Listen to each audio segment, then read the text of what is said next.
Do you find it annoying when you have to pay with your card, phone or even cash? Well, don't worry, because Face Pay is here, and it's run by, wait for it, the Russian government. What could possibly go wrong? What could possibly go wrong with that? Face Pay is the new payment method for the Moscow metro. With more than 200,000 facial recognition cameras installed around Moscow, passengers at all 211 stations in the city can now pay with their face instead of traditional methods.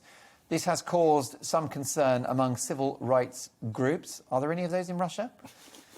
With one citizen telling the Times newspaper, they say these cameras are installed for our safety, but they are really building a database that tracks who you talk to and for how long.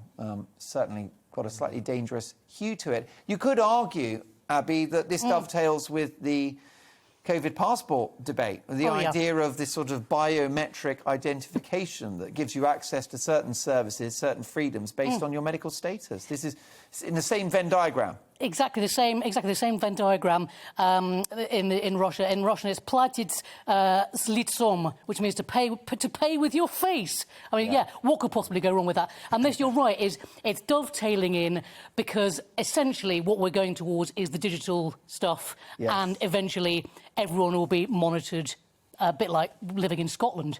Yes, I'm afraid. But it's funny. But it's funny though. I'd always say I live in central Windsor, but there's a purpose to saying it sometimes. Harry and Meghan's wedding, pretty much outside my house, we got a new camera installed, and I've got a friend of mine who used to work in the security services, and he said what that camera does is it compares your face to everybody else in the database, and indeed the way you walk, and it's also listening to you as well. Well, the thing is, I thought, yeah, that's reasonable. Still there, though, isn't it? Right? Harry and Meghan's wedding was over. The problem is with these things, they're brought in as temporary measures. And then, I mean, it started at the time of the 2012 Olympics, when they were building the Olympic Park, and there was an idea that people could listen to CCTV cameras. There was uproar. Nobody cares anymore.